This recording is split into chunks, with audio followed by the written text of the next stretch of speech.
Welcome to Coffee with Citrin Cooperman. My name is Nicole Barthelemy, and I will be your host today. The purpose of the series is to dive into pressing matters affecting the real estate industry. Today I am joined by Callie Haines, Executive Vice President and Head of the Northeast Region for Real Estate for Brookfield Properties. Callie is responsible for the performance and strategic positioning of over 29 million square feet of office space. Callie, thank you for joining us and having me in your office today. Thanks so much, Nicole. Callie, can you walk us through your career journey and how it has led to your current role at Brookfield? Sure. So I actually studied structural engineering and architecture in college and decided that I didn't want to do either of those two things. So I worked for a large general contractor, Turner Construction, here in New York City, building high-rises. And during that my 5-year tenure at Turner, I actually worked on a couple projects with Brookfield. I went off to business school, and then when I came back, they were the first people that I called because I really enjoyed working with them and thought their portfolio of assets was fantastic. They were a great organization to work with while I was at Turner. Unfortunately, I was hired, and I actually worked on the design front for a while under Sabrina Canner. And then I moved over to the development team once we established a development team and worked on projects such as Manhattan West, bidding for the Hudson Yards development, and that was just a fascinating learning experience. The world kind of crashed after the financial crisis in 2008, 2009, and we decided development wasn't something we were going to move forward with at that time. So I moved into asset management, and that's where I really grew my career here. I actually had my 19th anniversary last month, so close to 20 years. And for the majority of that, I've been on the asset management side, which led to my current role of overseeing the Northeast region. We've been hearing a lot about flight to quality. How are you seeing this play out in Brookfield's portfolio? So, this is the flight to quality has really accelerated over the past few years, largely due to the impact of COVID. How this has impacted Brookfield, it's been in a very positive way. The majority of our portfolio is trophy or Class A, so we've actually been a big beneficiary of this. I think some great examples are our Manhattan West development, which is 6 million square feet, 95% leased. 660 Fifth Avenue, we completed the redevelopment during COVID, turning a sort of Class B asset at a fantastic location into a trophy building. So our timing was pretty fortuitous in that. If you look at it, that 90% of the vacancy in the market is in 30% of the assets. So that's a really telling statistic about how that flight to quality has really pushed occupancy in the high end market. Demand for trophy is stronger than ever. What evidence are you seeing? Why do you think demand is at historic highs? There is a lack of trophy office space right now, and there's no new supply coming online. So I think what that is going to do is to push those owners of maybe lesser quality assets with capital to invest that capital into their assets to create a redeveloped Class A office building, which I think is a great rejuvenation of some of these assets that have just sort of chugged along throughout the years. So it's a marked shift. It's also forcing landlords to think about what other uses are there. Could it be converted to housing? Could these assets be converted to student housing?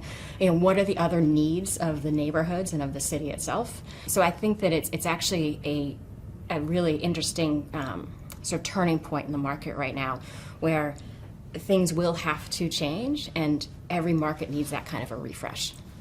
Shifting to commodity office space, can you share your perspective on what's happening in this segment? And like you mentioned, with office to residential conversions gaining attention, do you see them as a potential silver bullet solution? Definitely not a silver bullet, but definitely part of the solution. As I mentioned, I think that those owners with capital will invest that capital in their buildings to improve office buildings and create more Class A and trophy office space. Obviously, that benefits the market, especially given the lack of supply coming on the market. But I think those conversions to residential are really interesting, and if the laws behind that are changed appropriately, the city has a dearth of affordable housing, as we all know. So there's definitely an opportunity there, but it can't solve the whole problem. Right. But I think this is a time for landlords to get creative and to really get creative about how this city can improve itself. Let's talk about the return to work trend. We're both in the city today. Yep. I took the Long Island Railroad in. I started my day at Rockefeller Center. I took the subway down here. Brookfield Place is certainly bustling. What are you seeing in the return to office trend?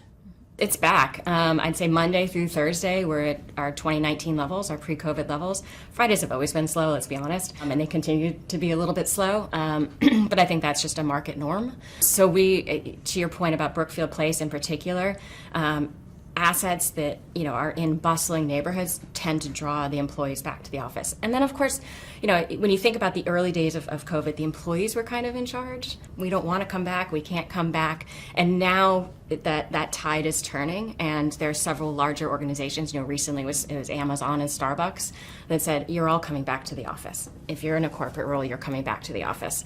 So I think that tide is turning a little bit too, which is what we're seeing in the numbers. Do you see that for the future, more employers requiring their staff to come into the office? I think so. I mean, it seems it's once one large company does it, another one feels compelled in the same industry to do the same. So it's an interesting trend to see. Yeah. We're seeing that in the accounting industry as well. We want to have our staff back in the office, but to some degree, we're also looking at our peer firms. Yeah, and it feels good to be back in the office and to be around people every day. Yes, absolutely. Missed that. On the topic of flight to quality, it sounds like tenants are looking for amenities, location, high-tech spaces. What about sustainability? When large tenants are looking at committing to a large block of office space, it is a question on their list. And there are several tenants who will not entertain a lease at a building or with a landlord that does not have this as a priority. Another hot topic, renewable energy. As countries work to meet their climate goals and reduce reliance on fossil fuels, zero-emission electricity has been critical in this transition. Absolutely. Last year, Brookfield announced a commitment to transition its entire U.S. office portfolio to zero emissions electricity. Can you tell us a little bit more about this initiative and where you stand today? Yes, absolutely. Something that Brookfield takes very seriously, and we're really excited to be a leader in the industry on. As you mentioned, we announced last year that we were going to convert the entire U.S. portfolio to zero emissions electricity. That's largely through hydro, wind, solar, and nuclear. The New York and DC markets will be 100% fueled by the zero emissions electricity by the end of this year, and we're on target to do that, and we're really excited about that. Our tenants are excited about that. Our investors are excited about that. It's definitely the trend and the wave of the future of protecting this earth and our industry as a whole. And by doing this, we are reducing across the country our carbon emissions by 90%.